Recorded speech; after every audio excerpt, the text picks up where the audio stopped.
Konnichiwa! Hey guys, welcome back to another episode of the Nihongo Master podcast. It's Azra, your host, and for this week's Study Saturday, we're looking at another easy but useful grammar pointer. And coincidentally, it's another you expression. But I tell ya, there are a lot of them, and almost all of them are extremely useful in everyday conversations. We're going to learn how to say similar to or just like something. Making comparisons is something that we should learn how to do in a new language we're learning, as it brings our skills in that language up again. We talked about the comparative form in Season 3, Episode 11, where we say something is better or worse than the other. Today's type of comparison is saying something is similar to something else. Either way, you ought to know both, so let's take a look at the ways to say something is similar to or just like something else. Let's go!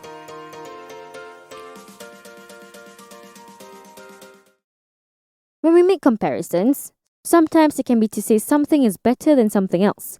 We covered that grammar point in Season 3, Episode 11. Check that episode out if you're interested.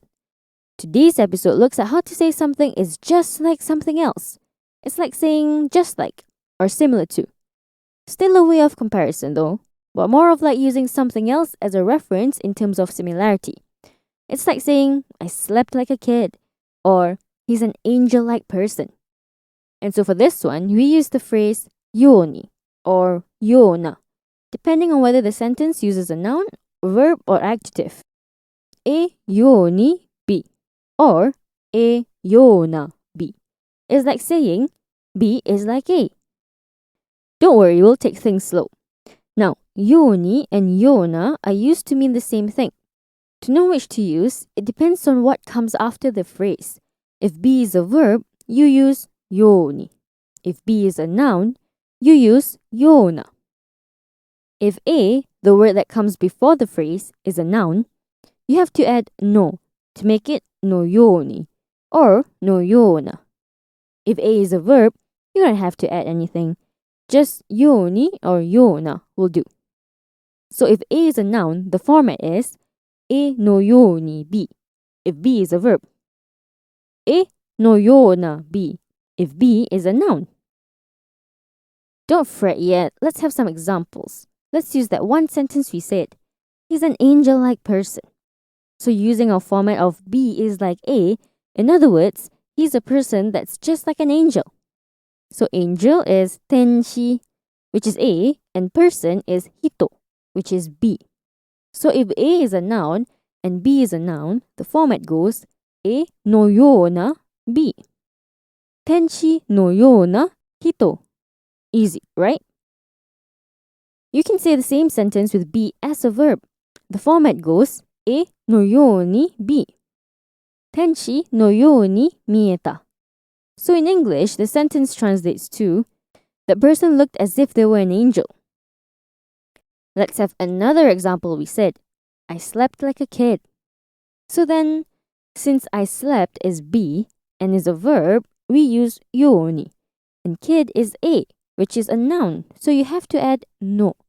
E no yoni be. To be in a deep sleep is jukusui suru. And kid is kodomo. The sentence becomes kodomo no yoni jukusui shita. Phew, that was a little bit of a confusing one. Let's recap, shall we? To say something is like something else, you use the phrases yoni or yona. E yoni be if be is a verb, or e yona be if be is a noun. If a is a noun, you have to add no after it. E no yoni be or e no yona be. Once you get the hang of the changes with nouns and verbs, this grammar point is easy peasy lemon squeezy. To help with that, we've prepared some role-playing scenarios exemplifying the new grammar we just learned. Fun, right? The first one is between two friends, Mocha and Sarah, catching up and talking about their work schedule. わあ、サラちゃんの生活は夢のような生活だと思う。毎日オフィスに行く必要がないよね。そうそう、私の会社はコロナのために自宅で仕事をするように私に言った。モカちゃんの会社はいつもオフィスに行くか？そう、犬のように働くよ。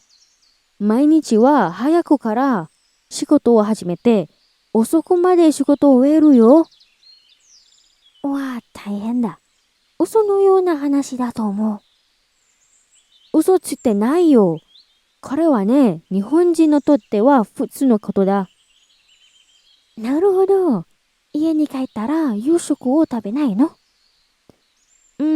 週で気が遠くなるような仕事があったら、まっすぐ寝る。けど、いつも3時間しか眠っていない。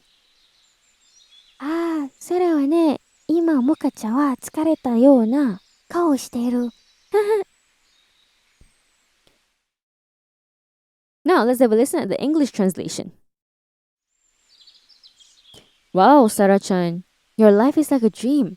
You're gonna have to go to office every day, right? That's right. Because of COVID, my company told me to work from home. What about your company, Moka-chan? Do you have to always go to the office? Yes, I work like a dog. Every day I start work from early and end work late at night. Wow, that's tough. It's an almost unbelievable story, I think. I'm not lying. This is normal for a Japanese person. I see. When you return home, do you eat dinner? If I have mind-boggling work that week, I go straight to sleep. But I always only get 3 hours of sleep. Ah, that's why you seem to have a tired face. Okay, now we're moving on to our second role-playing scenario. We have Eli and Keiko who bumped into each other and are discussing their plans for the date. ケイコちゃん、どこに行くの？僕は買い物に行くよ。ケイコちゃんも一緒に行きたいような顔をしていた。そうだ。私も買い物にしたい。イーライ君は何を買いたいの？クリスマスプレゼントを探して新しい上着を買っている。そうなんだ。一人で？いや、僕の友達は一緒に行きたかったけど、彼はなんか忙しいようなことを言っていたよ。なるほど。じゃあ私たち2人で買い物行こう。クリスマスプレゼント。でもクリスマスは1ヶ月以上先だよ。そうだけど、僕は早く準備するのが好きだよ。はいはい、行こう。Now we have 3 quiz questions for you to challenge yourself with. First question, where are Eli and Keiko going? Second question, what was Eli's original plan? Third question, what is Eli going to buy?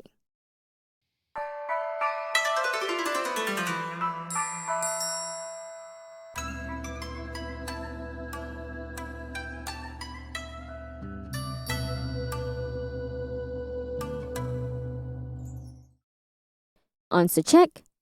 The first question's answer is, they are going shopping. The second question's answer is, Eli's friend was supposed to come, but his friend said something like he was busy today. The third question's answer is, Eli is going to look for Christmas presents and a jacket. Let's wrap it up with a quick vocab recap. Tenshi, angel. Hito, person. Kodomo, child. Jukusui suru, to be in a deep sleep. Seikatsu, life. Yume, dream. Mainichi, every day. Ofisu, office. Kaisha, company. Jitaku, home. Shigoto, work. Itsumo, always. Usotsuku, to lie. Futsu, normal. Hayaku, early. Osoku, late. Hajimeru, to start. Oeru, to end. Inu, dog. Taihen, tough. Hanashi, story. Yushoku, dinner. Ie, home. Kiga touku naru, to feel overwhelmed. Jikan, counter for time. Nemu, to sleep. Tsukareru, to be tired. Kao, face. Kaimono, shopping. Issho ni, together. Kao, to buy. Purezento, present. Uagi, outerwear. Isogashi, busy. Sagasu, to look for. futari, two people. Junbi suru, to prepare. I hope by the time you're hearing this bit, you're more confident with using the phrases yoni and yona to express stuff that are similar. If not, re-listen to this episode, I guess. But anyway, we'd like to challenge you to use this new grammar point in a sentence and share it with us. You can do that by commenting on our social media platforms. You can find us on Twitter, Facebook, and Instagram. Also, if you're interested in similar bite-sized grammar pointers, head over to Nihongo Master blog for more. And if you're keen on picking up some more Japanese for yourself, pop onto our official website, nihongomaster.com, to learn more about our interactive online learning system. At Nihongo Master, we offer efficient Japanese lessons that are quick, easy, and fun for Japanese language learners of all levels, from beginners to advanced. Our smart tools will assist you in areas where you need a bit of a push and congratulate you on the ones you aced. Get a subscription today and get a head start in your Nihongo journey with Nihongo Master. And thank you so much for listening in. Join me next time, where I'll be looking at another interesting part of the Japanese language. Mata ne!